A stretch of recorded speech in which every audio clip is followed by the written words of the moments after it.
예, 아멘. 기다렸는데 한 명이 아멘했습니다. 믿은 대로 될지어다. 왜냐하면 마리아에게 먼저 나타나셨을 때도 제자들이 믿지 않았고, 두 제자가 시골로 내려갈 때 예수님 만나가지고 눈이 열려서 마음이 열려서 다시 예루살렘의 남은 제자들에게 가서 알렸는데도 믿지 않았고, 13절에 바로 윗절에, 그리고 오늘 14절, 그 후에 11제자가 음식 먹을 때 예수께서 그들에게 나타나셨는데 그럼에도 불구하고 자기가 살아난 것을 본 자들의 말을 믿지 않았기 때문에 예수님께서 믿음 없는 것과 마음이 완악한 것을 꾸짖으셨다. 성경은 그렇게 기록을 하고 있습니다. 도무지 믿지 않는다는 거예요. 예수님께서 살아나신 것을 믿지 않는다는 거죠. 오늘 우리 믿음의 식구들이 4월 둘째 주 예배드리러 주회전에 올라오시면서 우리 주님께서 살아나시지 않았다면 우리가 예배드리러 올라올 이유가 하등의 이유가 없는 것이잖아요. 믿지 않으면 주회전에 예배드리러 올라올 수 없습니다. 반드시 주님이 살아계시다는 것을 믿어야 주회전에 올라올 수가 있는 거죠. 그리고 자기를 찾는 자들에게 상 주시는 분이다라고 하는 것을 믿어야 주회전에 오를 수 있고요. 이것은 믿음이 뭘 대단한 것을 말하는 것이 아니라 기본적으로 하나님을 배우고 하나님을 찾는 자들은 하나님께서 살아 계시니까 하나님을 찾는 거고, 그리고 하나님을 찾는 자들에게 하나님께서 상 주신다는 것을 믿음을 가지고 기쁜 마음으로 설레이는 마음으로 주일 예배를 드리는 거잖아요. 그렇기 때문에 여기 우리 주님께서 제자들에게 나타나셔서 자신이 살아나신 것을 본 사람들의 말을 믿지 않는 그 불신앙을 아주 엄하게 꾸짖으십니다. 정말 어떻게 이럴 수가 있을까 싶을 만큼 혹독하게 꾸짖는 겁니다. 아니, 그런데 예수님께서 막달라 마리아에게 먼저 귀신 전에 7귀신이 들렸던 여자를 만나 주시고, 그리고 제자 그룹에도 들어가 있지 아니하고 그냥 두 사람, 예수님을 따라다녔던 그런 두 사람이 시골로 내려갈 때도 주님께서 그들을 만나 주셨는데, 정작 자신의 제자들은 12명이었는데 한 명 가룟 유다는 목매어서 자살하고, 그리고 11명만 남아있는데 그 11명이 남아있을 때 우리 주님께서 그들을 만나 주시는 건데, 하필이면 먹을 때 나타나셨다는 거죠. 밥 먹을 때 제자들이 십자가 앞에서 엉엉 통곡하고, 빈 무덤 앞에서 통곡하고, 무너진 교회를 위해서 통곡하고, 그리고 열심히 금식하고 기도할 때 나타나면 참 좋으실 텐데 우리 주님께서 밥 먹을 때 나타났습니다. 북한의 지도자라고 하는 사람이 그것이 목구멍으로 넘어갑니까?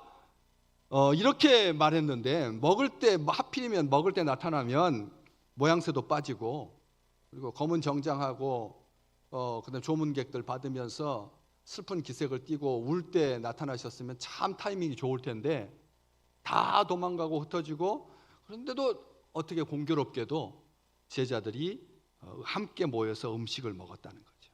함께 음식 먹은, 이 함께 음식 먹었던 사건이 얼마나 귀하면 나중에 사도 바울이 우리가 주님을 모시고 함께 음식을 먹은 우리라고 말할 만큼 주님과 함께 먹는다라고 하는 것이 아주 귀한 일이다라고 하는 것이죠. 먹기를 탐하고 포도주를 즐긴다라고 하는 비난을 받으셨는데, 살아계실 때 다시 살아나셔가지고 제자들이 먹을 때 주님께서 나타나시는 거예요. 지금 예루살렘은 제자들이 모여있을 경황이 없는 그런 땅입니다. 그렇잖아요. 예수 믿는 사람들 죽이려고 하는, 예수님의 시신을 도둑질해 가가지고 빼돌렸다 막 이런 소문을 퍼뜨리고, 그런 상황에서 제자들이 함께 모여서 음식을 먹는다라고 하는 것은 우리가 생각하는 것처럼 그냥 끼니가 되어서 밥 먹는다라고 하는 개념이 아닌 거죠. 그래서 우리 주님께서 그렇게 제자들이 평상시처럼 사랑하는 사람이 가고 없는데 여전히 먹고 살아야 하는 이 입 때문에, 이 식욕 때문에 다시 모인 것을 가지고 비난하지 않으셨다는 거예요. 비난하지 않았습니다. 우리가 장례식을 치르고 언제부터인지 장례식 치르고 나서 먹는 음식의 메뉴가 딱 하나로 정해졌더라고요. 육개장으로. 육개장으로 왜 먹을까? 사람 한번 생각해 봤어요. 김밥이 또 있는데 피자도 있고 왜 하필이면 장례식에 가서 육개장을 먹을까? 모양새 안 나게 막 입에 막 까만색 고추장 물도 튀고 하얀 옷 입고 갔는데 셔츠에도 빨간 국물도 튀고 그러는데 국물 없는 음식이 훨씬 좋을 것 같잖아요. 그런데 왜 육개장을 먹을까 했더니 사람들 두 가지 생각 때문에 육개장을 먹는다는 거예요. 빨간색이 악귀를 쫓아내 주니까. 그래서 조문하러 갔다가 악한 귀신 씌우지 말라고. 그래서 빨간색을 축귀의 의미로 팥하고 그다음에 이 빨간색 그래서 먹는다. 또 하나는 장례식 치르면서 입맛 없으니까 그래서 입맛을 돋구기 위해서 그래서 이 매운 육개장을 먹는다. 또 두 가지가 더 있더라고요. 먼 길 오신 손님 그냥 보낼 수 없어서 그래서 끼니라도 해결하고 가시라고 음식을 대접하는 거고 오래 끓일수록 맛을 더하는 육개장이 제격이어서 언제부턴가 우리 대한민국의 장례 음식으로 육개장 어떤 지역에서는 소고기국도 먹기도 하고 또 어떤 데서는 된장국도 먹기도 합니다.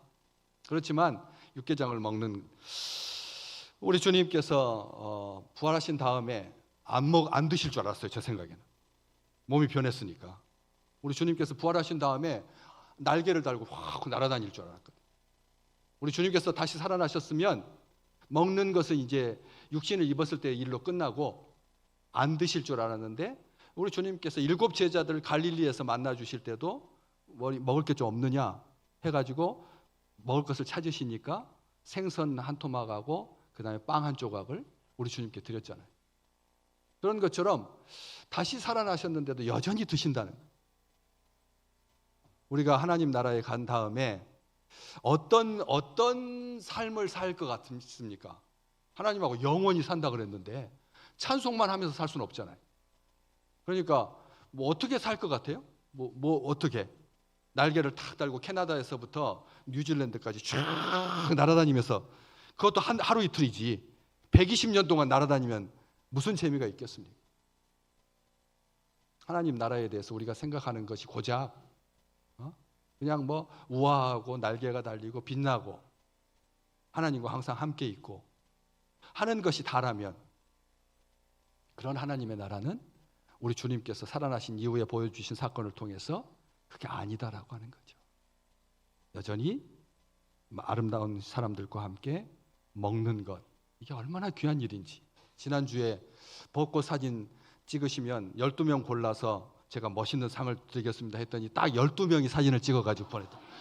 참 우리 식구들은 제가 저는 한 24명 정도 해가지고 반 정도 상을 줄 생각이었거든요. 근데 딱 12명이에요. 딱 12명. 12명 해가지고 오늘 다 드려야 돼요. 다 12명 다. 그래서 오늘 찬양 예배 끝나고 휴게실에다가 피자 10판 주문해가지고 4명씩 밑에 가셔서 사진 보면 딱 씌어보면 딱 40명이. 그런데 또 다 드시진 않을 것 같아요. 한 3, 4명 빠질 거니까 3, 4명은 옆에 서 계시다가 자리가 비시면 딱 가셔서 식사를 하십니다.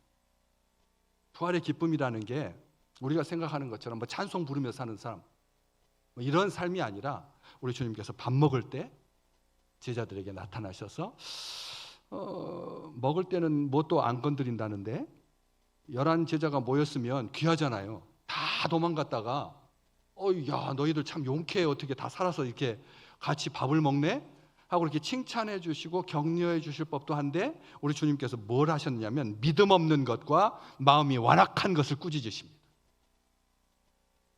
예수님께서 살아나셨다는 것을 그렇게 사람들이 말했는데도 여자 2, 3사람이 이 사흘째 되는 날 아침에 뭐 무덤에 갔더니 무덤이 뭐 비어 있었고 뭐 이런 이야기를 막 하니까 게다가 또 엠마오로 내려가는 그 2 사람에게 우리 주님께서 나타나셔가지고 뭐 해가지고 다시 예루살렘에 와가지고 자초지종을 말하고 알려주는 것을 보고 아주 혼란스러웠는데 제자들이 그 사이에 이제 마음이 조금 정리가 돼서 그래서 한 마음으로 다시 11명이 모여서 식사를 하고 있으니까 저는 우리 주님께서 이렇게 말씀하셨을 것 같거든요. 대견하다 참. 함께 있어서 좋구나. 천천히 먹어라. 그리고 나도 같이 먹자. 뭐 이런 말씀을 하실 것 같은데 우리 주님께서 겁먹고 다 도망가더니 웬일이냐 뭐 이런 식으로 하지 않았다는 거예요. 자기가 살아나는 것을 본 자들의 말을 믿지 않는 그 믿음 없는 거, 제자들인데, 그러니까 이 말은 바깥에 세상 사람들한테 믿고 안 믿고 그렇게 뭐 따질 일이 아니라는 거예요. 우리가 이게 예배 드리러 이렇게 주회 전에 모였는데 그 믿음이 있느냐는 거예요. 믿음이 있느냐, 하나님이 살아계시다라고 하는 믿음이 있느냐, 자기를 찾는 자들에게 상 주신다라고 하는 그 믿음이 있느냐, 이걸 가지지 않으면 우리가 이게 습관처럼 그걸로 뭐 다인 것처럼 오늘 예배 딱 드리고 또 한 주일 동안 열심히 살고 다음 주에 또 건강이 허락하면 또 주회 전에 오르고 뭐 하는, 출장 가서 한 두세 주 빠지기도 하고 그러다가 또 다시 예배 드리고 중간에 뭐 상처를 받기도 하고 또 건강 문제 때문에 치료받느라고 또 몇 주 빠졌다가 그래도 또 다시 제자리로 돌아오고 하는, 이게 이런 어떤 그런 반복적인 이런 것을 말씀하시는 것이 아니라 믿음이 없고 마음이 완악하다 라고 하는 것을 꾸짖으십니다. 마음이 완악한 사람의 대표적인 구약의 인물 한 사람을 들라고 하면 바로를 들 수가 있습니다. 바로가 마음이 아주 완악한 사람이었거든요. 그런데 그 바로가 마음이 완악하다라고 하는 이 완악한 것을 모세한테 너 애굽 가서 바로에 가가지고 내 백성 내라, 내 백성을 보내줘라 라고 말하면서 뭐라고 말씀하시냐면, 내가 바로의 마음을 완악하게 해서 그가 네 말을 듣지 않을 거다 라고 하는 말과 함께 재앙을 끝나고 나서 이스라엘 백성들이 유월하게 구원을 받게 되는 그런 사건을 기록하고 있는데, 거기에 보면 하나님이 내가 바로의 마음을 완악하게 해서 이렇게 돼 있거든요. 하나님께서 바로의 마음을 완악하게 하셨다고 하는 말은 원래는 부드러운 사람이었는데 마음이 왜 이렇게 거칠어졌을까? 이렇게 생각하기 쉽죠. 하나님께서 마음을 바꾸셔가지고 원래 부드러운 사람이었는데 아주 완악하게 됐구나, 이렇게 오해하기 쉽습니다. 그런데 바로는 처음부터 악한 사람이었습니다. 왜냐하면 바로가 이렇게 했거든요. 여호와가 누구길래 내 백성을 내라 말라 한단 말이냐, 이렇게 말하거든요. 바로는 처음부터 악한 사람이었습니다. 그런데 하나님께서 부드러운 마음, 선한 마음을 있었는데 나쁘게 바꾼 것이 아니라 내버려 두신 거예요. 바로의 마음이 완악하게끔 내버려 두셔서 바로가 그렇게 완악한 것이다라고 하는 거예요. 하나님께서 사람의 마음을 완악한 채로 내버려 두면 무슨 일이 생길까요? 어떤 일이 발생할까요? 로마서 1장 28절, 하나님께서 사람들의 마음을 내버려 두시면 29절 말씀 보실까요? 이런 일이 발생한다. 입에도 담기 없는 모든 불의, 추악, 탐욕, 악의가 가득한 것, 시기, 살인, 분쟁, 악독. 30절, 수군수군, 비방, 하나님을 미워하고 능욕하고 교만하고 자랑하고 악을 도모하고 부모를 거역하고. 31절, 우매해지고 배약하고 무정하고 무자비해진다. 어떠세요? 하나님께서 내버려 두시면 아무도 구원받을 수 없는 거예요. 온 세상이 망가질 대로 망가지게 된다. 하나님께서 내버려 두시면. 이게 얼마나 무서운 말인지 아시겠죠? 하나님께서 우리의 마음을 만져주시지 않으면, 하나님께서 우리의 생각을 만져주시지 않으면, 하나님께서 우리의 고집을 꺾어주지 않으시면 우리는 각기 소견에 오른 대로 행하게 되고 마음에 온갖 악한 것에 중독되어서 타락하고 비참하게 되고 결국은 완악해져서 멸망하게 된다. 하나님을 대적하고 제 마음대로 살게 되고.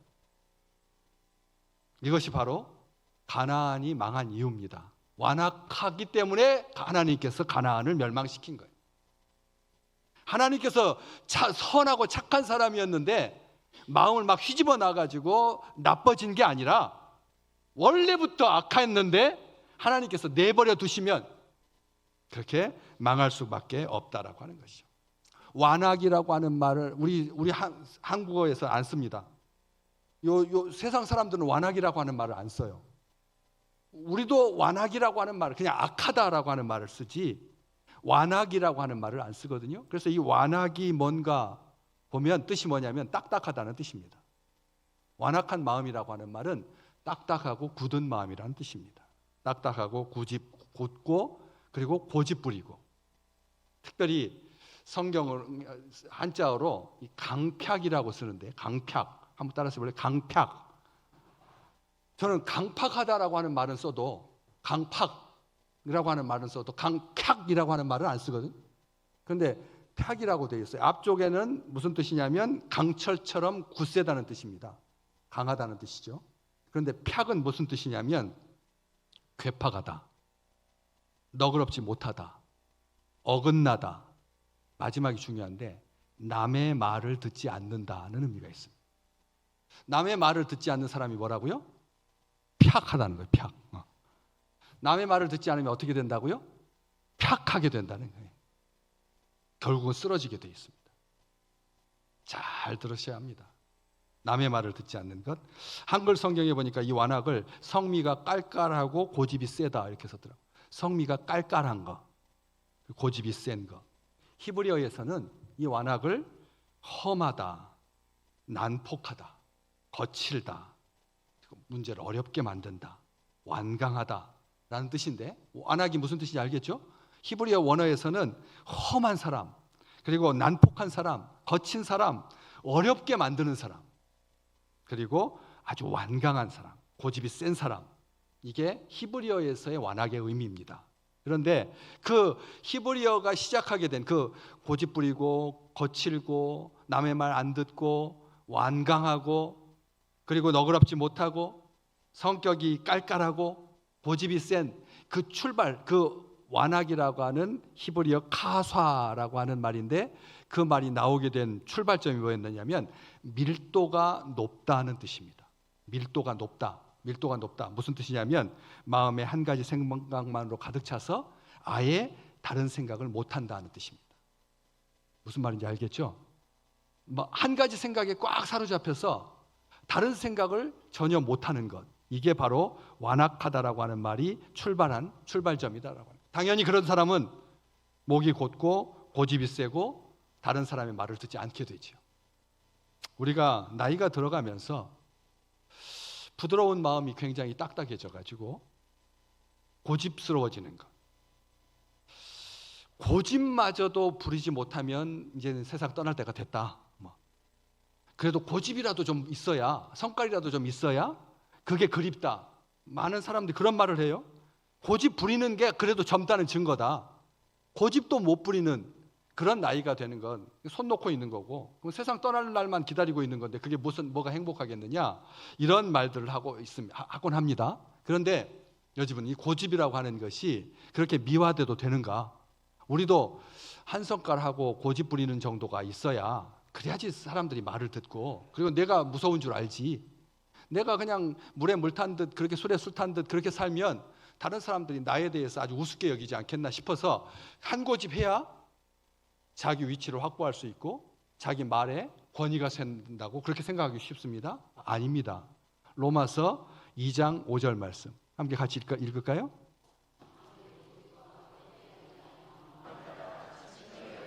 곧 하나님의 의로우신 심판이 나타나는 그날에 이 말 진노를 너희에게 쌓는다, 내게 쌓는도다. 바울은 그렇게 경고합니다. 무엇 때문에 하나님의 심판이 쌓여진다고요? 고집 부리는 거. 회개하지 아니하는 마음이야. 우리가 알잖아요.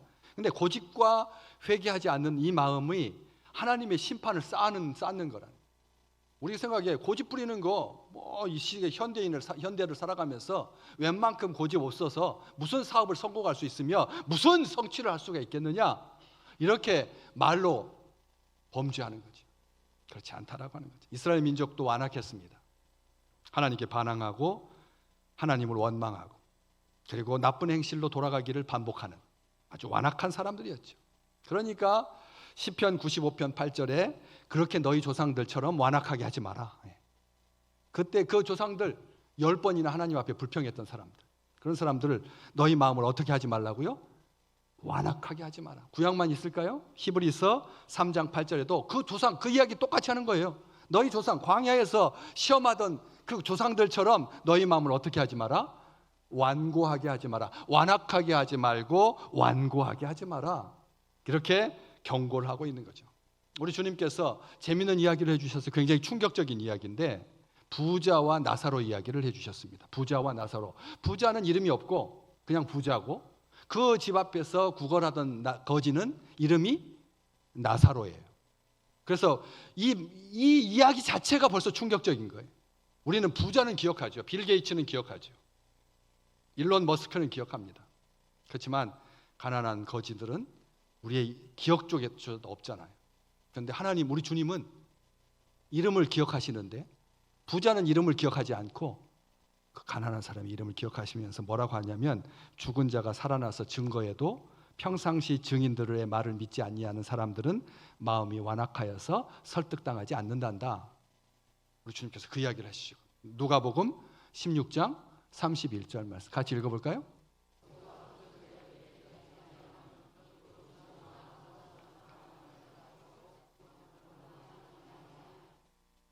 부자가 지옥에 가게 됐어요. 지옥에 떨어졌어요. 근데 나사로, 내 집 앞에서 구걸하던 나사로는 주님의 품에 안겨서 너무나 행복하게 사는 게 보이는 거죠. 그게 더 미칠 지경인 거죠. 그러면서 나사로의 손끝에다가 물 한 방울만 떨어뜨려서 이 서늘하게 좀 내 혀를 좀 서늘하게 해주시면 좋겠습니다. 안 된다. 거기 너하고 우리 사이는 볼 수는 있어도 이렇게 손가락 내밀어 가지고 물 뿌려줄 만큼 그런 거리가 아니다. 그렇다면 좋습니다. 저한테는 형제들이 여럿이 있는데 저 나사로를 다시 살려서 보내주셔가지고 저 형제들한테 경고해 주시면 내 형제들이 저처럼 완악하게 살다가 이렇게 지옥에 빠져서 참 이 부자도 그렇죠. 자기 형제들 생각하는 그 마음이 있잖아요. 그렇잖아요. 선한 마음이잖아요. 그런데도 우리 주님께서 이야기하시는 겁니다. 모세와 선지자들에게 듣지 아니하면 비록 죽은 자 가운데서 살아나는 자가 있을지라도 권함을 받지 않을 거다. 이렇게 말씀해요. 제자들이 딱 그랬다는 거예요. 제자들이 평상시 증인들의 말을 믿지 않는 자들은 마음이 완악하여서 설득당하지 않는 그 표본이 제자들이었다는 거죠. 인간은 모두 완악합니다. 결국은 자기 뜻대로 하려고 하기 때문에 그렇죠. 완악한 자가 따로 존재하는 것이 아니라 하나님께 은혜를 받은 자와 그렇지 못한 자가 있을 뿐입니다. 우리는 이것을 기억하셔야 됩니다. 그래서 하나님께서 완악한 이스라엘 백성들을 염두에 두시고 이사야 선지자에게 하셨던 말씀, 이렇게 말씀하십니다. 이 백성이 결코 마음을 돌이키지 않을 거다. 그래서 앞으로 내가 그들에게 한마디도 하지 않을 거다. 이 백성이 결코 마음을 돌이키지 않을 거다. 나는 이 백성한테 한마디도 않겠다. 대신 나는 네가 그들을 재촉해서 완악해지기를 원한다. 나는 네가 가서 백성들을 재촉해가지고 완악해졌으면 좋겠다. 그렇게 되면 아마도 몇 사람만이 더 늦기 전에 듣게 될 거니까. 이사야를 천천히 읽어보시면 이 말씀이 떠오릅니다. 하나님께서 이사야한테 네가 가가지고 백성들의 마음을 좀 거칠게 해줬으면 좋겠다. 완악하게 해줬으면, 귀가 멀고 눈이 있어도 보지 못하고 입이 있어도 말하지 않는 그런 완악한 백성들이 됐으면 좋겠다. 그래야 몇 사람만이라도 더 늦기 전에 내 말을 들을 거니까 라고 하는 그 경고의 말을 이사야 선지자를 통해서 하나님께서 하셨거든. 그런데 나중에 느헤미야서에 보면 이스라엘 백성들이 그렇게 자기의 완악함을 이렇게 회개하고 있죠. 느헤미야서 9장 16절 뭐라고 회개하고 있습니까? 우리 조상들이 교만하고 목을 굳게 하여 주의 명령을 듣지 아니하고 거역했습니다. 주께서 그들 가운데서 행하신 기사를 기억하지 아니하고 목을 굳게 하며 패역했습니다. 하나님, 우리를 용서해 주십시오 하고 조상들의 죄를 후손들이 하나님 앞에 회개하거든요. 그런 우리 하나님께서 그런 기도를 들으시고 어떻게 하셨을까요? 내버려 두셨을까요? 조상들의 죄를 하나님 앞에, 완악한 죄를 하나님 앞에 회개했을 때 하나님께서 하신 일, 그 다음 절 17절 같이 읽어볼까요?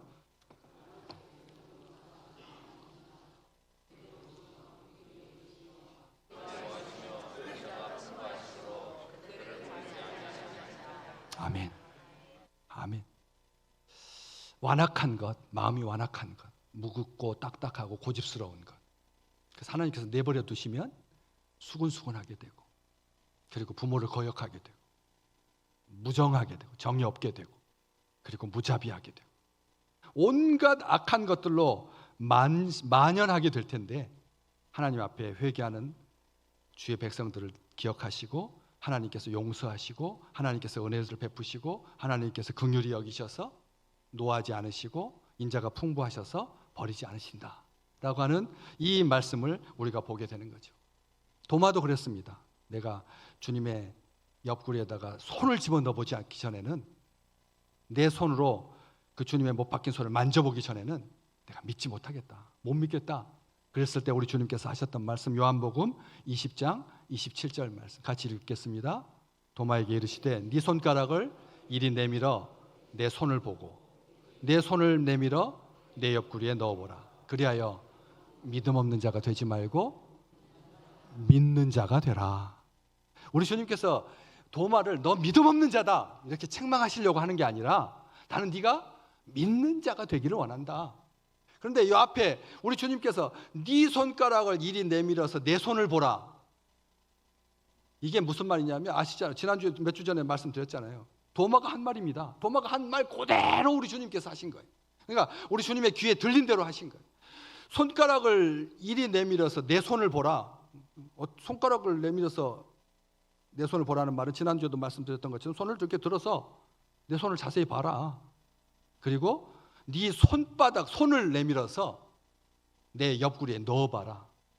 주님께서 찌르신 그 창자국은 그냥 견본 삼아서 살짝 스치는 정도가 아니라 푹 찔러가지고 손바닥 전체가 다 들어갈 만큼 그렇게 큰 상처가 났다는 것을 우리가 이 말씀을 통해서 알 수 있다라고 말씀을 드렸습니다. 주님은 믿음 없는 자가 되지 말고 믿는 자가 되기를 원하셔서 그렇게 책망하고 꾸짖으신 거라는 거예요. 여기 주님의 꾸지람은 정죄가 아니라 사랑이다라고 하는 것을 압니다. 왜, 어떻게 알 수 있어요? 바로 밑에 말씀 때문에 알 수가 있어요. 15절 말씀 우리 펴놓으셨으니까, 누가복음 14장, 오늘 마가복음 16장 14절 본문인데 15절 말씀에 주님께서 말씀하십니다. 읽습니다. 또 이르시되 너희는 온 천하에 다니며 만민에게 복음을 전파하라. 여러분, 완악하고 믿음 없는 자들한테 무슨 이런 귀한 사명, 안 그래요? 여러분, 그렇지 않겠어요? 우리 주님께서 아니 내가 살아났다라고 하는 것을 그렇게 사람들이 증언했으면 믿어야 되는데 도무지 너희들은 믿음 없다, 왜 안 믿느냐 라고 책망하신 그 목적이 책망이 목적이 아니었다는 거예요. 심하게 엄히 꾸짖으시면서 책망이 목적이 아니라, 만일 주님이 제자들을 사랑하지 않으셨다면, 그리고 그들에게 아무런 기대도 없다면 일부러 찾아와서 꾸짖을 리가 만무하다라고 하는 것입니다. 오늘 말씀을 들을 때 저 말씀이 자꾸 나를 굉장히 격동하게 하는, 어떻게 목사님 저렇게 나를 아시고 어떻게 나들으라고 저 말씀하실까? 이게 은혜입니다, 여러분. 그게 은혜인 거예요. 나를 꾸짖으시는 거. 믿음 없다, 네 마음이 완악하다, 그럼 하나님께서 내버려 두면 망가질 대로 망가진다. 이 말씀 강단에서 잘 안 하는 말씀이거든. 그런데 오늘따라 왜 오랜만에 교회 나왔는데, 오랜도록 3년 넘게 해외 생활하다가 이제 고국에 정착해가지고 말씀을 들으려고 하는데, 은혜로운 말도 맞는데 믿지 못하더라, 믿지 않더라, 믿음이 없는 것과 마음이 완악한 것을 꾸짖었더라. 이 본문이 올해 도대체 나에게 무슨 은혜가 된다란 말인가? 우리의 마음의 완악함에도 만약 하나님께서 내버려 두셨다면 우리는 죽을 길을 고집하는 소와 같이 그렇게 망하겠지만, 하나님께서 우리를 돌이키셔서 구원의 은총 가운데 거하게 하셨음을 믿으시기를 주님의 이름으로 축복합니다. 지난주에 꽃사진 찍으시면 제가 상 준다고 했으니까 12명이 딱 순종을 하셨잖아요. 딱 공교롭게도 12명이. 그렇게 순종하는 자에게 피자의 은총이 있는 것처럼, 오늘 그렇잖아요. 피자에 보통 3만 원씩이에요. 요즘 3만 원씩인데, 요즘 피자 스쿨이라는 데서 2만 원대 가성비 높은 피자를 해가지고 10판 사는데도 20만 원이 안 들어가게끔 하나님께서 이렇게 은혜를 주셔서 맛있는 식구들과 함께 사진 찍은 사람들하고만 먹지 말고 같이 4명씩 앉아서 열 좌석에서 이 음식을 드시면서 행복하시기를 주의 이름으로 축복합니다. 다시 살아난 부활의 신앙은 같이 먹는 그때 우리 주님께서 함께 하시고요. 봄이면 저는 늘 여름에도 아파트에서 여기까지 막 빠르게 걸어오는데 20에서 25분 정도 걸립니다. 그러니까 하루는 열심히 근력 운동하고 하루는 유산소 운동한다고 해서 오는데 미세먼지 많은 날은 마스크를 쓰고 걷는다는 것도 웃겨가지고 그래서 미세먼지 많은 날은 쉽니다. 그러다 보니까 뭐 한 주일에 한 서너 번 정도 운동하고 마는데 어느 날 운동하고 이렇게 아파트에 걸어 올라가는데 앞에 한 5살쯤 돼 보이는 남자아이가 엄마랑 같이 손잡고 이렇게 걸어가고 있더라고요. 그런데 아이가 엄마에게 이렇게 고개를 들면서 말하기를 엄마 꽃이 파괴되었어 그러더라고요. 벚꽃이 다 2주일 만에 다 져가지고 땅에 다 굴러다니니까 5살짜리 아이가 엄마 꽃이 파괴되었어 그러더라고요. 꽃이 파괴됐다라고 하는 이 표현을 듣는 순간 제가 머리가 쭈삣 됐어요. 야 이게 어떻게 5살짜리 입에서 꽃이 졌다라고 하는 말도 그 언어지만 꽃이 파괴되었다라고 말하니까 제 언어 솜씨가 남다른데 그런 생각보다는 엄마한테 군밤 맞을까봐 조그만 녀석이 지금 말을 왜 꽃이 졌다고 해야지 꽃이 파괴되었다고 어디서 누구한테 배웠어? 이렇게 혼날 줄 알았거든요. 근데 엄마가 그 아이의 머리를 이렇게 쓰다듬으면서 웃으면서 꽃이 파괴된 것이 아니라 이제 가을 되고 겨울 되면 추운 겨울 지나면 내년 봄에 다시 꽃이 예쁘게 핀단다. 이렇게 설명을 해주더라고. 엄마가 설명을 해주더라고. 아빠들은 이것은 꽃이 파괴된 것이 아니라 꽃이 진 거야. 이렇게 말할 텐데 엄마는 꽃이 졌다라고 하는 말을 가르치려고 하는 것이 아니라 내년에 다시 꽃이 핀단다. 그러니까 걱정하지 마라. 이렇게 격려하더라고요. 하나님은 부활의 신앙을 가지고 살아가는 우리지만 그럼에도 수시로 믿음이 없이 행동하고 믿음 없게 행동하고 또 마음이 완악해질 때가 있습니다. 그 아이가 도대체 유치원 선생님한테서 그 말을 들었을까요? 꽃이 파괴되었다고. 아니면 TV에서 봤을까요?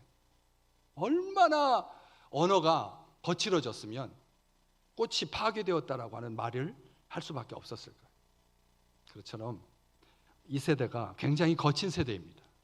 거친 세대. 이번에 딱 선거 결과가 보여주잖아요.